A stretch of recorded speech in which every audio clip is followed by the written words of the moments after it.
الحمد لله رب العالمين والعاقبة للمتقين والصلاة والسلام على سيدنا وحبيبنا وشفيعنا ونبينا محمد النبي الأمي وعلى آله وصحبه وسلم. اللهم ربنا تقبل منا إنك أنت السميع العليم وتب علينا إنك أنت التواب الرحيم. ربنا لا تجعلنا فتنة للقوم الظالمين ونجنا برحمتك من القوم الكافرين. اللهم أرنا الحق حقا وارزقنا اتباعه وأرنا الباطل باطلا وارزقنا اجتنابه.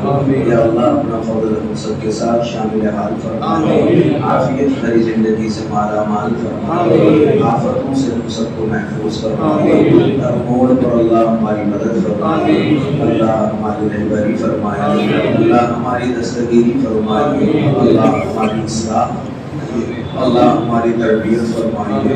اللہ بڑے گناہگار ہے، سرابر تقصیر ہے. اللہ ہر جگہ ہم نے گناہ کیا، ہر وقت ہم گناہ کرتے رہے.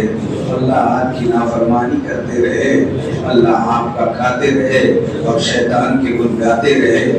آپ نے دی ہوئی صلاحیتیں اللہ آپ ہی کے خلاف استعمال کرتے رہے. اللہ ہم سچی پکی توبہ کے لیے جمع ہوئے ہیں. اللہ ہماری توبہ کو شرف قبولیت عطا فرمائے. اللہ ہمیں معاف فرمائے. اللہ صغیرہ گناہوں کو معاف فرمائے، کبیرہ گناہوں کو معاف فرمائے، چھپ کر کیے ہوئے گناہوں کو معاف فرمائے، کھلا کیے ہوئے گناہوں کو معاف فرمائے، تنہائی کے گناہوں کو معاف فرمائے، اجتماعی گناہوں کو معاف فرمائے. اللہ اندھیرے کے گناہوں کو معاف فرمائے، اجالے کے گناہوں کو معاف فرمائے. اللہ جس جگہ گناہ کیے اس زمین کو بلا دیجیے، گناہ میں اعمال سے مٹا دیجیے، گناہوں کو نیکیوں میں تبدیل فرمائیے. اب ہم نے سچی پکی توبہ کی ہے. اللہ آئندہ میں کرنے کا پختہ عزم و ارادہ کر کے اٹھتے ہیں. اللہ اس توبہ پر ثابت قدمی عطا فرمائے.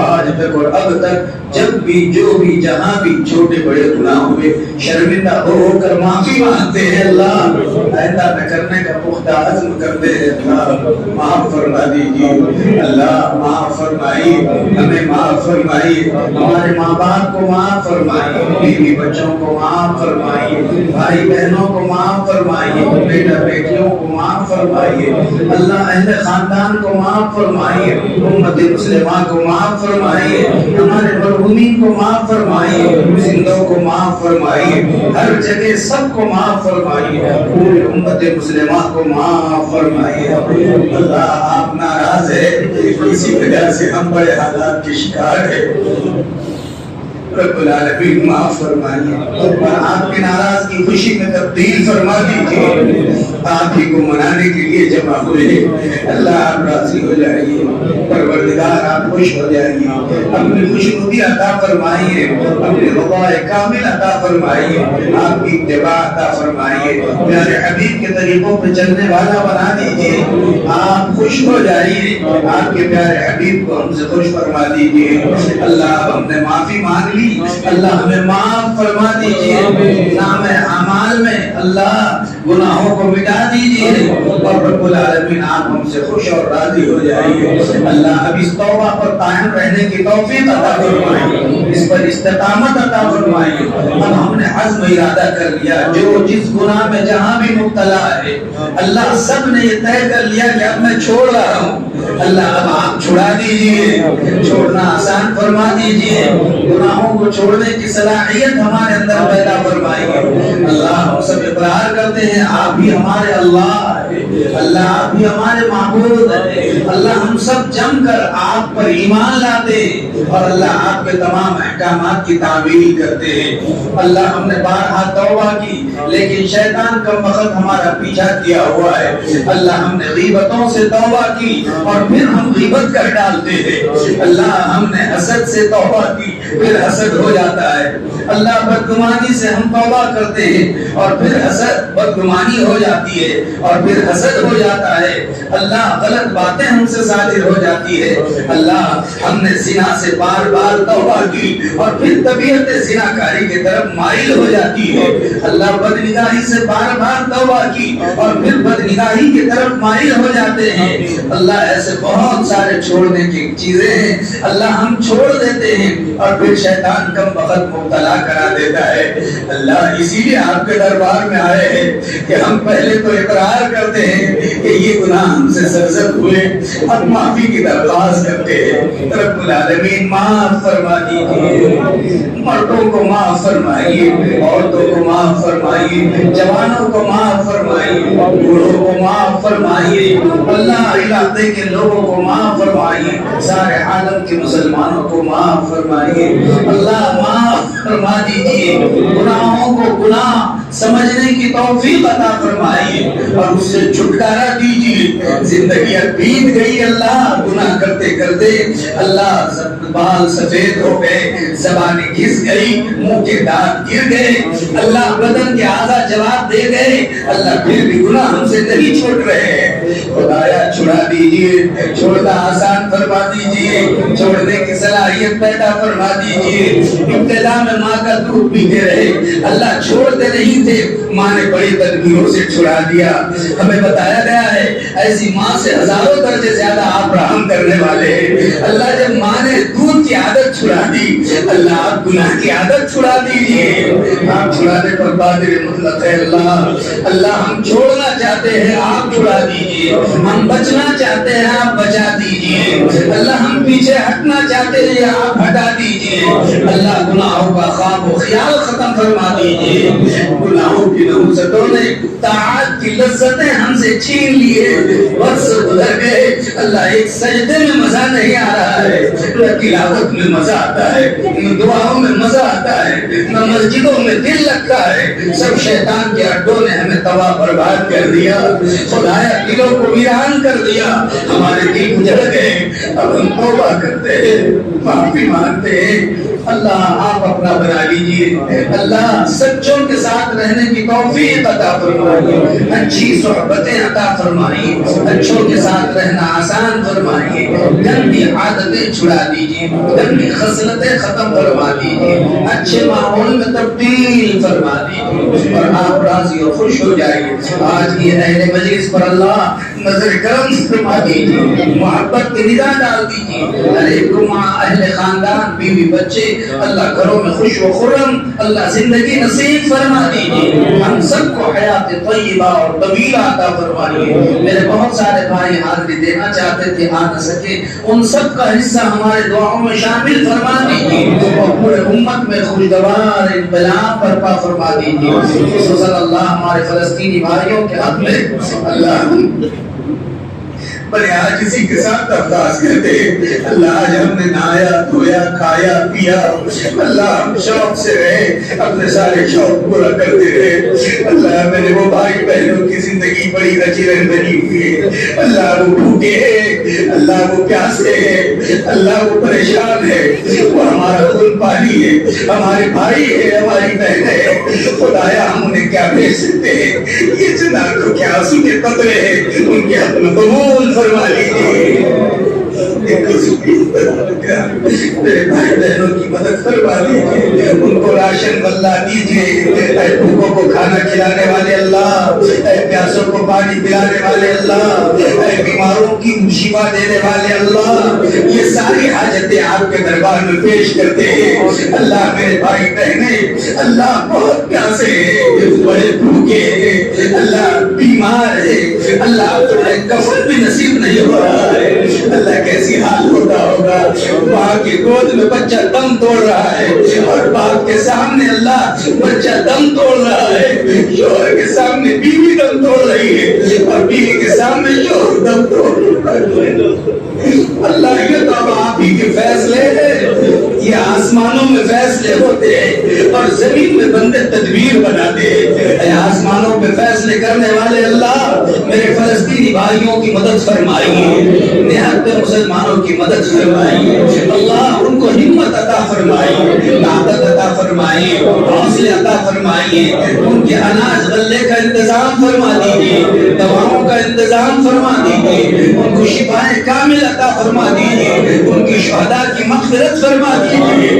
آپ کے پیارے حبیب نے ہمیں بتایا ہے اتقوا دعوت المظلوم، مظلوم کی آہوں سے بچو، ان کی تلتلاہٹوں سے بچو، ان کی بد دعاؤں سے بچو، اس لیے کہ ان کی تلتلاہٹوں اور اللہ آپ کے درمیان کوئی آڑ اور پردہ نہیں ہوتا ہے۔ اللہ کو ہزاروں معصوم تلتلاہٹیں نکال رہے ہیں، آہیں ان کے دلوں سے نکل رہی ہے۔ خدایا یہ ظالم اور غاصب یہودیوں کے حق میں میرے معصوم بھائی بہنوں اور معصوم دل ملاتے ہوئے بچوں کی بد دعاؤں کو قبول فرما لیجیے۔ غاصب یہودیوں کو تہس نہس فرما دیجیے، ان کی بمباریوں کو تباہ برباد فرما دیجیے، انہیں کے تباہی بربادی کا ذریعہ بنا دیجیے۔ اللہ ان کی بمباری ان پر پلٹا دیجیے، ان کی اسکیمیں فیل فرما دیجیے، ان کے گھروں میں آگ لگا دیجیے، ان کے بنگلات کو تہس نہس فرما دیجیے، ان کو عبرتناک شکست فاش عطا فرما دیجیے۔ اے 313 کی مدد کرنے والے اللہ، اے بدر میں مدد کرنے والے اللہ، اے حنین میں مدد کرنے والے اللہ، اے احزاب میں مدد کرنے والے اللہ، وہی 313 صحابہ کا آپ کو واسطہ ہے اللہ، وہی 99 آپ کے صفات کا آپ کو واسطہ ہے اللہ۔ یہ نہایت مسلمانوں کی مدد فرما لیجیے، فلسطینی بھائی بہنوں کی مدد فرمائیے، حماس اور غزہ کے بھائی بہنوں کی مدد فرمائیے، ان کے ساتھ نصرتیں پیدا فرمائیے اللہ۔ اگر ان کو شکست ہو گئی، سارے دنیا میں لوگ تانا دے رہے ہوں گے، اگر ان کا خدا سچا ہوتا تو ان کی مدد خدایا، اور اگر وہاں آپ نے فتح اور غلبہ دے دیا، سارے دنیا میں آپ کی نیک نامی پر چار چار لگ جائے گی اور ساری دنیا ایمان کی طرف پلٹ جائے گی۔ خدایا یہ نہایت گنے مسلمانوں پر رحم فرما دیجیے اللہ، ان کی بے کسی بے بسی پر رحم فرما دیجیے، یہ جنازوں کے ناپاک قطرے سے ہی قبول فرما لیجیے اللہ۔ اللہ سارے عالم میں دعائیں مانگی جا رہی ہے، بھیک مانگی جا رہی ہے اللہ، ہماری نہ صحیح وہاں کے معصوم کے خون کے قطروں کی لاج رکھ لیجیے، ان کی بھوکوں کی لاج رکھ لیجیے، پیاسوں کی لاج رکھ لیجیے، مجاہدین کی مدد فرمائیے، ان کا حوصلہ بڑا فرما دیجیے، چار جانب سے ان کی حفاظت فرما دیجیے، ہر جانب سے محفوظ فرما دیجیے، اور اللہ ایک ایک بھائی بہن کی بھرپور مدد فرمائیے، نصرت فرما دیجیے، پورے دنیا کو بتا دیجیے اللہ یہ نہایت تنہا، اللہ چند گنے چنے لوگوں نے اللہ یہ ظالم غازیوں کو کس طرح شکست فاش دے دی، اللہ آپ اس کا ایمان والوں کا بول بالا فرمائیے، اللہ ایمان والوں کا بول بالا فرمائیے، ان کے ساتھ نصرتیں فرمائیے، اللہ ہم نے سچی پکی توبہ کی، میرے بھائی بہنوں کے حق میں ہماری دعاؤں کو قبول فرمائیے، ہم بھی اپنے دل کی دنیا صاف کرنا چاہتے ہیں، ہمیں بھی بات صاف بنا دیجیے، آپ نیک بندوں سے جڑا دیجیے، ان کے صحبتوں میں بیٹھنا اٹھنا آسان فرما دیجیے، اور اس کے ذریعے بہترین ہماری تربیت اور اصلاح فرمائیے،